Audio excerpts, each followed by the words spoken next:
toutes et à toutes, bienvenue sur TV Touraine, la web TV de ta région. Aujourd'hui, nous sommes réunis pour un événement particulier, pour notre rubrique Face aux politiques, qui aurait dû être une soirée débat.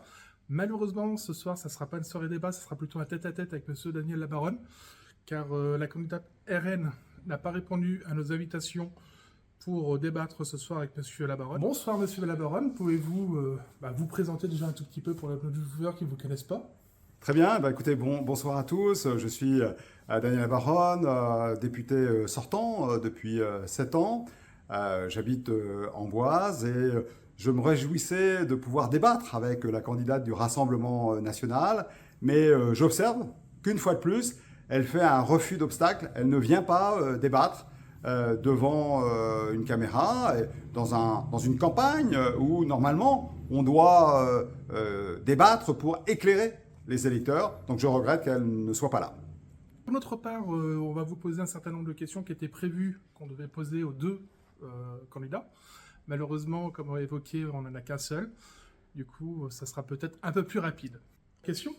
Pouvez-vous nous parler de votre engagement politique? Depuis combien de temps vous êtes investi dans la vie publique pour vous présenter aux élections législatives?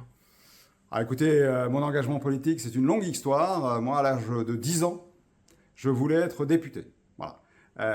J'ai été élu à l'âge de 60 ans, donc je suis engagé en faveur de valeurs.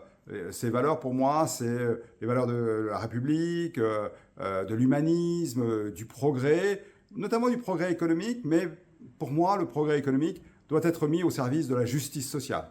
On crée des richesses, il faut que ces richesses soient réparties de la manière la plus juste possible. Qu'est-ce qui fait que vous vous êtes engagé pour votre parti actuel? Écoutez, moi je suis un ancien radical de gauche. Donc quelqu'un qui a toujours été de ce centre-gauche modéré. Je n'ai jamais été socialiste. Et du coup, je me suis retrouvé dans la démarche d'Emmanuel Macron en 2017. J'ai été le premier maire d'Indre-et-Loire à apporter mon soutien public à Emmanuel Macron en 2016, parce que les thèses qu'il défendait, justement, celles du rassemblement, celles de l'union, à la fois des droites et des gauches, celles du progrès économique, celles de la justice sociale, eh bien, tous ces thèmes faisaient écho dans ma propre réflexion politique. C'est la raison pour laquelle je l'ai suivi en 2017, je me suis présenté, j'ai été élu. J'ai été réélu en 2022 et en 2024, je me présente toujours avec ce même état d'esprit, c'est-à-dire une approche modérée, équilibrée, apaisée, et je considère qu'on peut travailler avec tout le monde en parlant un seul langage, qui est celui de l'intérêt général. Que pensez-vous des partis extrémistes qui nous entourent actuellement? Écoutez, je crois qu'il faut distinguer le parti d'extrême droite du parti d'extrême gauche. L'extrême droite, c'est le Rassemblement national. Bon, l'extrême gauche, c'est plus compliqué, parce que au sein de la NUPES, maintenant du nouveau Front populaire, on sait qu'il y a la composante socialiste, écologiste, la France insoumise. La France insoumise me semble porter des thèses plus à gauche encore que le Parti socialiste ou les écologistes.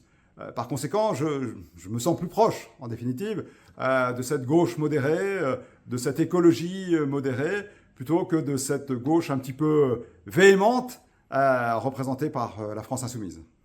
Et quelle serait votre première action sur la circonscription si vous êtes élu? Écoutez, moi je suis très attaché au développement économique qui crée de l'emploi, qui offre des perspectives d'avenir à ceux qui trouvent un job et qui bénéficient d'un salaire, d'une rémunération. Et moi j'ai une problématique, c'est que la zone d'activité de Bléré n'est pas encore une zone d'activité clé en main. Voilà. Alors que la zone d'activité de la Boîtardière ou des Portes de Touraine, la Boîtardière à Amboise et les Portes de Touraine à Château-Renaud, sont labellisées zone d'activité clé en main. Et cette labellisation apporte beaucoup d'avantages à ces zones d'activité pour accueillir des entreprises. Donc j'aimerais bien que la zone d'activité de Bléré bénéficie aussi de ce label pour qu'il y ait encore davantage d'entreprises qui viennent à la sortie de l'A85, de l'autoroute A85, aux portes de Bléré. Voilà. Mon engagement, ce serait de mener ce dossier, également de soutenir Mecachrome, qui a besoin de subventions de l'État dans le cadre de France 2030. J'y travaillais juste avant la dissolution et je continuerai à y travailler également si je suis réélu. Dans le cadre travail, on va dire, comment pouvez-vous rassurer les Français sur la question du pouvoir d'achat et quelles seront vos propositions à l'Assemblée pour aider à améliorer leur pouvoir d'achat? La question du pouvoir d'achat elle a été au cœur de cette campagne pour les élections législatives. Il faut garantir l'indexation des retraites et des prestations sociales sur l'inflation. Faire en sorte que si l'inflation est de 5%, eh bien, le montant des retraites ou des prestations sociales augmente de 5%. Et comme ça, il n'y a pas de perte de pouvoir d'achat. Je suis favorable à une meilleure répartition de la valeur en direction du travail. Pour cela, il faut sans doute améliorer les dispositifs d'intéressement, de participation aux résultats de l'entreprise. Il faut augmenter les salaires. Il faut faire en sorte que les entreprises soient conscientes que leurs salariés, ce sont des hommes et des femmes qui ont une expertise, une compétence. Et cette expertise, cette compétence doit être valorisée, doit être rémunérée, doit être encouragée pour permettre le développement de l'entreprise.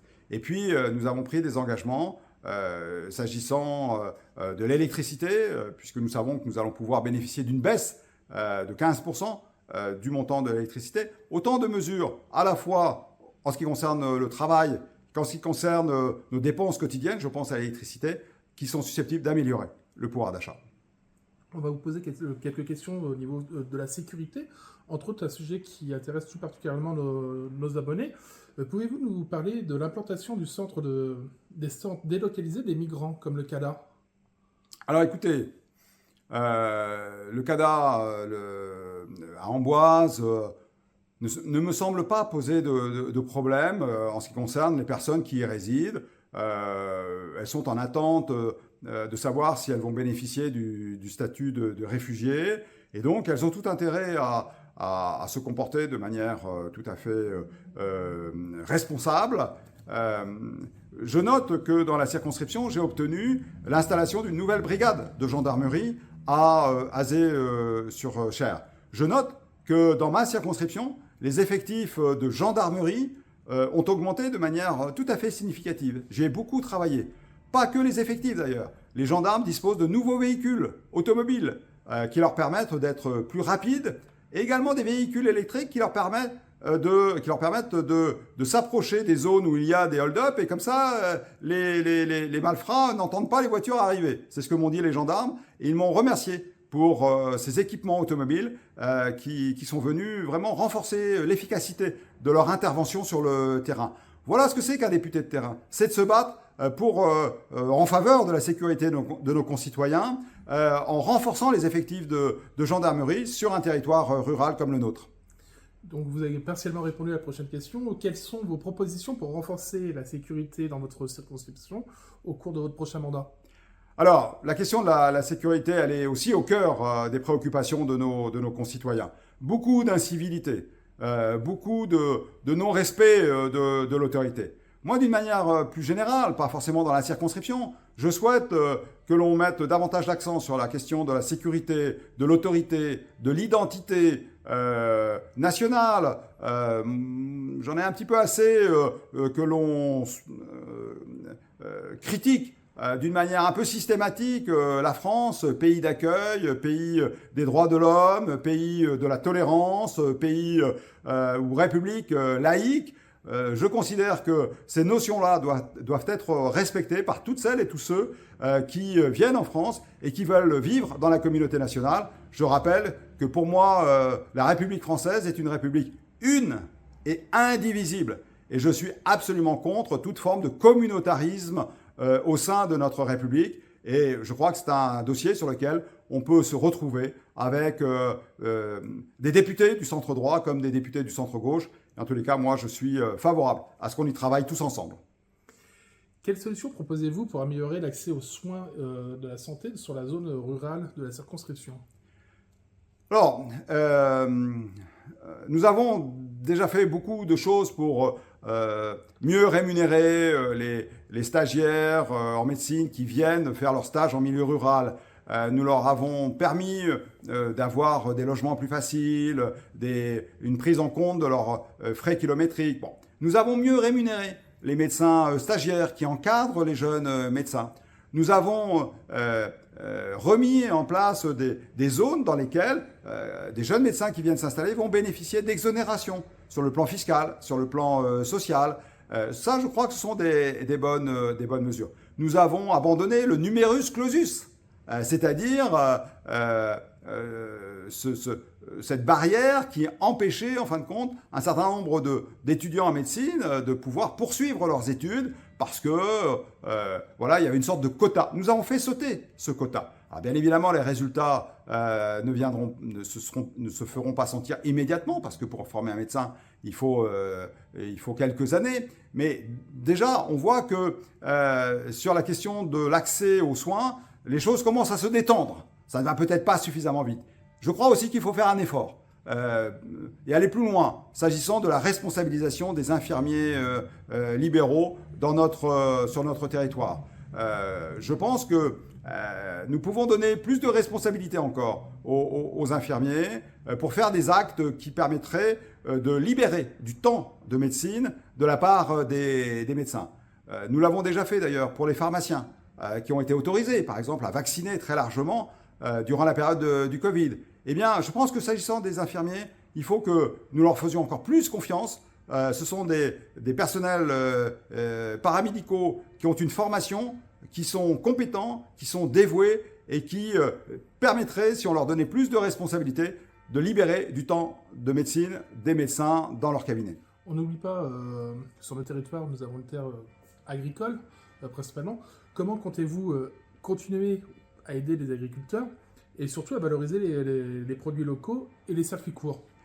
Alors, s'agissant des circuits courts, des producteurs locaux, j'étais cet après-midi sur le marché bio de Courcey, un marché de producteurs qui permet de valoriser les produits de notre territoire et de faire en sorte d'aller à la rencontre des consommateurs.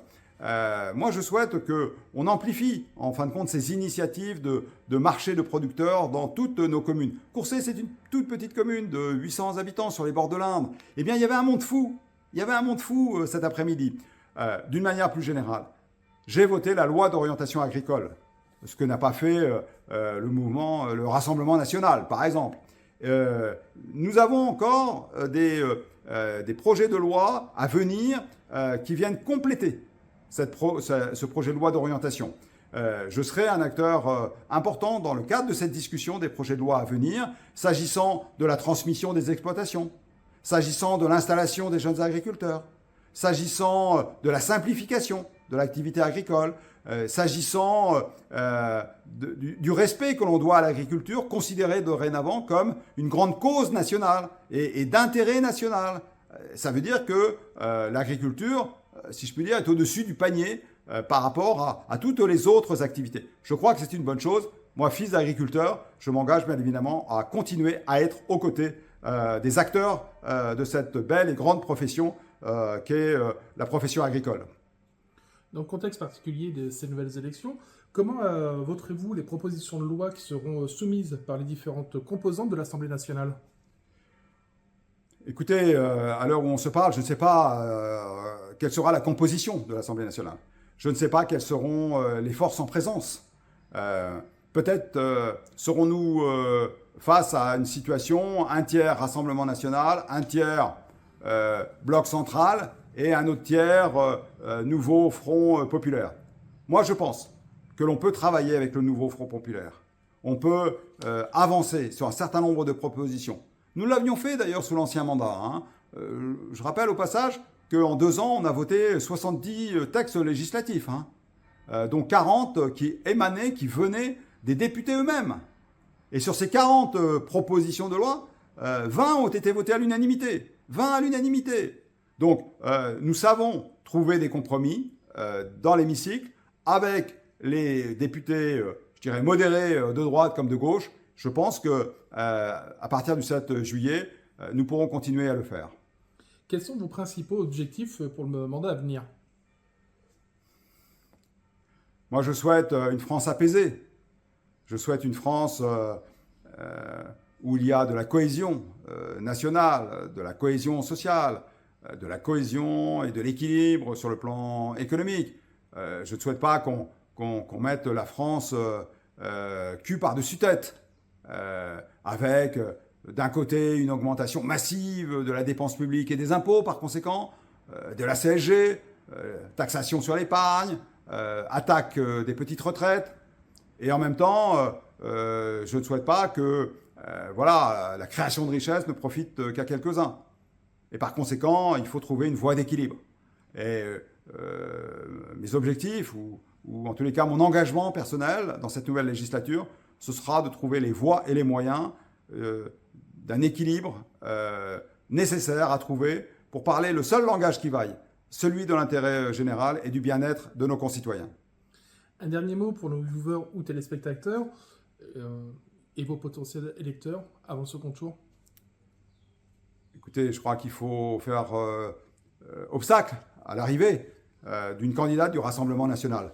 L'objectif, c'est que le Rassemblement national n'ait pas de majorité absolue dans l'hémicycle. Si je suis élu, je contribuerai à diminuer la force du groupe du Rassemblement national dans l'hémicycle.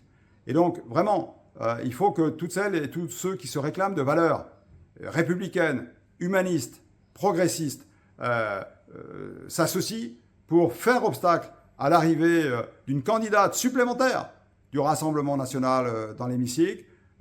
Et je m'engage auprès de l'ensemble des électeurs qui m'auront fait confiance à nouer un contact différent, nouer des échanges différents, à la fois avec les formations politiques qui les représentent, mais également avec l'ensemble des citoyens pour trouver des réponses aux questions qu'ils nous posent depuis un certain temps, que nous n'avons peut-être pas su trouver, ou pour lesquelles nous n'avons pas su suffisamment communiquer, faire en sorte que nous allions dans le sens d'un apaisement et d'un renforcement du lien social au profit de notre pays. Je vous remercie, Monsieur Daniel Labaronne, d'être venu ce soir sur notre plateau pour cette soirée débat qui n'a pas eu lieu. Évoquer la candidate du RN ne s'est pas présentée. Cher ami viewer, à très bientôt sur TV Touraine. Merci à vous.